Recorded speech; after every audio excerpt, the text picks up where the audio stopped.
मेरे दोस्त, आप सोच करके देखिए कि नरेंद्र मोदी किसानों से खार खाए बैठे हैं और नरेंद्र मोदी ये सारा सब कुछ समझते हुए, सब कुछ देखते हुए कि इसका असर चुनाव पर भी पड़ेगा, इतने आश्वस्त कैसे हैं 2024 के चुनाव से लेकर और 400 पार का नारा दे रहे हैं। इन सारी बातों के बावजूद, इन सारे जुर्म के बावजूद, इन सारे अपराधों के बावजूद, इन सारे धोखों के बावजूद भी आप सोच के देखिए, कहीं ना कहीं नरेंद्र मोदी को पूरा कॉन्फिडेंस तो है कि उनका वोट कहीं नहीं जाने वाला। तो जब आदमी और समाज, लोग, किसान, मजदूर, आम आदमी, कोई उन्हें वोट नहीं देगा तो वोट कौन देगा? ईवीएम। इससे अपने आप में साबित हो जाता है कि ईवीएम के जरिए ही नरेंद्र मोदी चुनाव जीतने की मंशा रखते हैं। मेरे दोस्त, मैंने कहा था कि नरेंद्र मोदी भारत में एक अघोषित इमरजेंसी लागू कर चुके हैं और हम समझते हैं अब घोषित इमरजेंसी की ओर बढ़ रहे हैं। चलिए, किसान और नरेंद्र मोदी के बीच का यह युद्ध कहां जाकर थमेगा?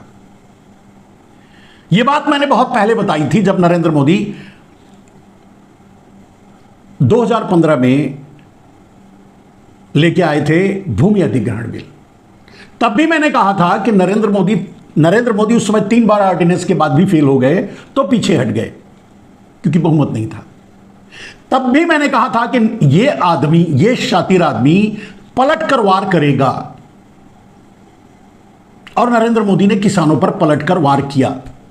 किसान बिल लेके आए 2020-21 में। मेरे दोस्त, जो काम भूमि अधिग्रहण बिल के जरिए करना था, सबसे किसानों से उनकी जमीन ले लो, किसानों के प्रति उनकी जवाबदेही नहीं है कि हम इस जमीन का क्या करेंगे, उनको बताना नहीं है। जमीन छीन लो, ले लो, अधिग्रहण कर लो और अडानी को दे दो। ये भूमि अधिग्रहण में प्रावधान थे। आज जब बदला लेने पर उतरे नरेंद्र मोदी, तो साल 2 साल बाद जब देश में लाए 3 किसान बिल, वो भी उसकी पूरी मंशा, पूरा टेक्निकली, जब उस ग्राउंड को, मैं कई बार बता चुका हूं, टेक्निकली जब उस ग्राउंड को आप पढ़ेंगे तो सीधा सीधा था कि किसानों से उनकी जमीन छीन लो और अडानी को दे दो। किसान समझ चुके थे। किसान युद्ध लड़ने के लिए तैयार हो गए और 13 महीने तक बॉर्डर पे डटे रहे। 750 किसान शहीद हुए। मान अपमान बहुत सहा, लेकिन पीछे नहीं हटे और जीत किसानों की हुई। उस अनुभव के बाद भी अगर नरेंद्र मोदी आज चुनाव के मुहाने पर किसानों से पंगा ले रहे हैं तो कोई ना कोई अस्त्र तो नरेंद्र मोदी के पास है। वो आखिर कौन सा अस्त्र है जो उन्हें आश्वस्त करता है कि अगर पूरा देश उन्हें वोट नहीं देगा एक भी, तभी वो चुनाव जीत जाएंगे और प्रधानमंत्री बन जाएंगे? आखिर कौन सा ऐसा अस्त्र है? ईवीएम। बात आगे। मेरे दोस्त, आज जब वो पूरी तरह से आश्वस्त हैं कि उन्हें कोई वोट दे या न दे, किसान वोट दे या न दे, किसानों के साथ आज ज्यादती कर रहे हैं, जुल्म कर रहे हैं, ये देख करके पूरा देश उनसे खफा हो जाए, देश भी वोट ना दे, तब भी वो चुनाव जीत जाएंगे, ये बात का कॉन्फिडेंस तो उन्हें है और इसीलिए इतना क्रूर, निरंकुश, नृशंस उन्हें बना रहा है। आज वो फिर से पुलवामा में नहीं कर पाएंगे, नहीं करवा पाएंगे और नहीं करेंगे, और अगर कर भी दिए तो कोई मानेगा नहीं। फिर भी वो अगर आश्वस्त हैं कि वो जीतेंगे, 400 पार ले जाएंगे, यहां तक बात कर रहे हैं, तो डेफिनेटली उनके पास एक अस्त्र है और वो अस्त्र है वो ईवीएम। अब बात किसानों की।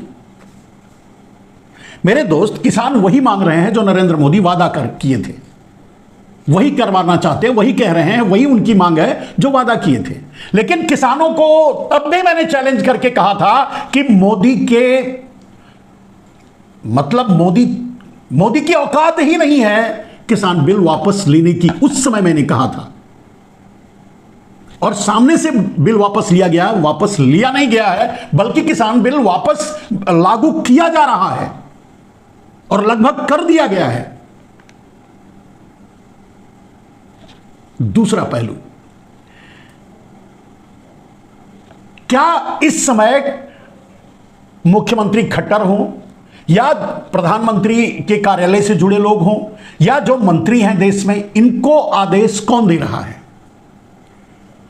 आज जो किसानों पर जुल्म किया जा रहा है, क्या इसका आदेश मोदी दे रहे हैं या अडानी के कार्यालय से आ रहा है?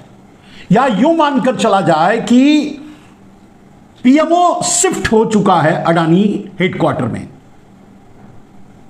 मुख्यमंत्री को सीधे आदेश अगर अडानी दे रहे हैं कि किसानों को किसी भी कीमत पे रोको, चाहे गोलियों से इन्हें, चाहे लाखों लाशें भी बिछानी पड़े तो बिछा दो, लेकिन ये दिल्ली नहीं पहुंचने चाहिए, और क्योंकि इनकी मांगों को माना जा ही नहीं सकता। इस बात को नरेंद्र मोदी भी समझते हैं, खट्टर भी समझते हैं, क्योंकि तलवा चाटू आदमी है, और उधर अडानी तो जानता ही है, वो तो लागू करवा ही रहा है। अब आता है टेक्निकल पॉइंट एमएसपी की। मेरे दोस्त, नरेंद्र मोदी एमएसपी की गारंटी दे ही नहीं सकते, उनकी औकात में ही नहीं है।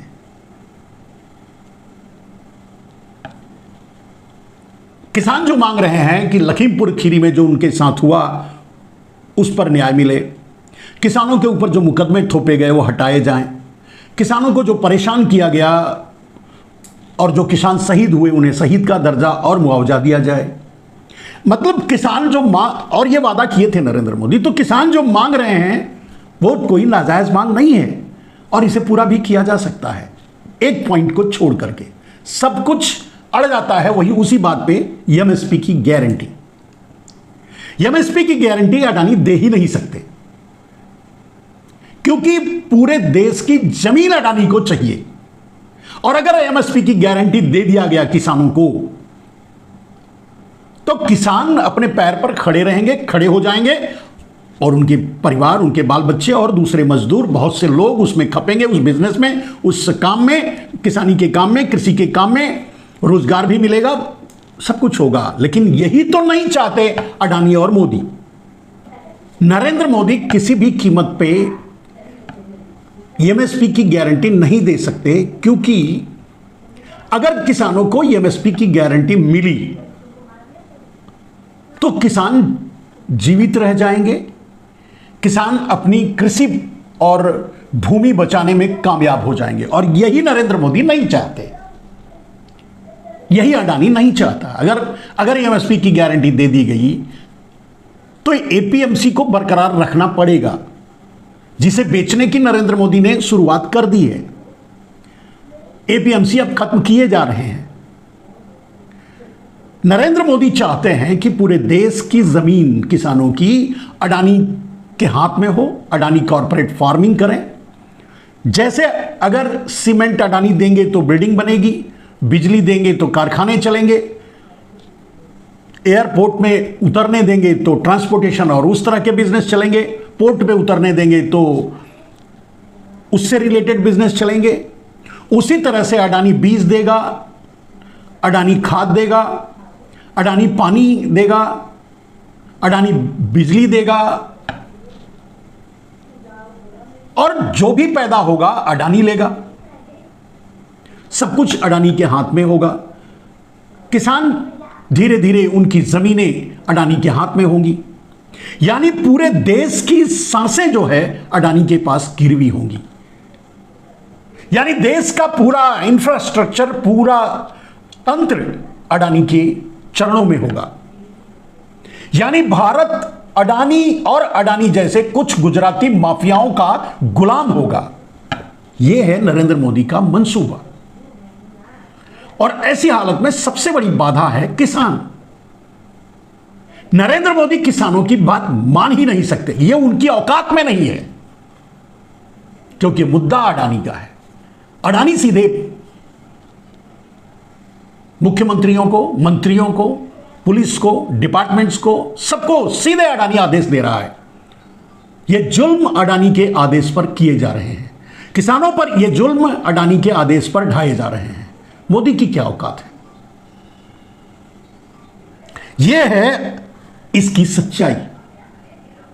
किसान अपने तरीके से मोदी से निपटने के लिए तैयार है, मोदी की सेना से निपटने के लिए, मोदी की पुलिस से निपटने के लिए, मोदी की पीएससी से निपटने के लिए तैयारी किए हुए हैं और आगे बढ़ रहे हैं। किसान पीछे हट नहीं सकते और नरेंद्र मोदी इस बार छल करने का भी समय नहीं है।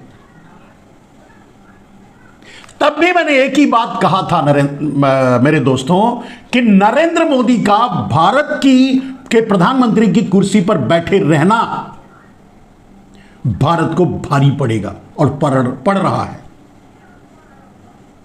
और नरेंद्र मोदी के रहते किसी भी कीमत पे किसानों के साथ न्याय नहीं किया जा सकता, क्योंकि किसानों की जमीन छीनना ही अडानी का मूल मुद्दा है, मुख्य मुद्दा है। मोदी वही कर रहे हैं। तो चाहे कितने दौर की बातचीत कर ली जाए, किसानों में और सरकार में सामंजस्य बन ही नहीं सकता। मोदी अडानी के कारण किसानों की बात कभी मान ही नहीं सकते और किसान पीछे हट नहीं सकते।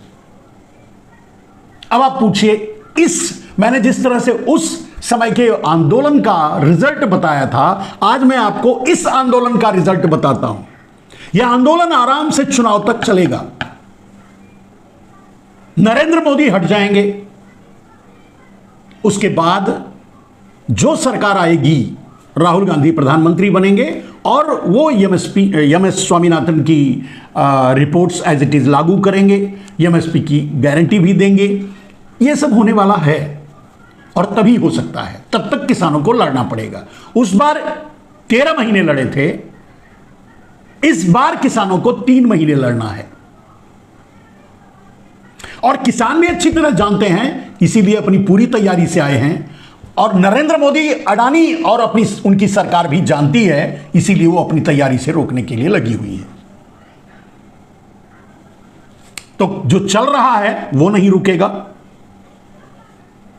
और किसान पीछे नहीं हटेंगे। नरेंद्र मोदी के आतंक का जवाब देने के लिए किसानों ने पतंग से उनकी क्या बोलते हैं ड्रोन को गिराने की कोशिश कर रहे हैं। आंसू गैस के गोलों पर भीगी हुई बोरी डाल करके उसे ठंडा कर रहे हैं। बड़े बड़े फैन लगा करके उसके हवा से उस आंसू गैस के गैस को डिफ्यूज करने में लगे हुए हैं। पानी के फोर्स से वहां लगा रखे हैं ट्रैक्टर, जिसके जरिए वो पानी के फोर्स से आंसू गैस के गोलों को डिफ्यूज कर रहे हैं। यानी सत्ता के पास ताकत है, साधन है, तो किसान भी अपने टूटे फूटे साधनों से लड़ने के लिए तैयार हैं। जिस तरह से मैंने उस आंदोलन का परिणाम बताया था कि नरेंद्र मोदी की औकात ही नहीं है कि वो इस बिल को वापस ले लें, और छल कर किया नरेंद्र मोदी ने, वापस नहीं लिया। वहां भी सत्य और यहां भी सत्य। नरेंद्र मोदी, आपको लग रहा होगा कि नरेंद्र मोदी हार जाएंगे अगर यही चलता रहा।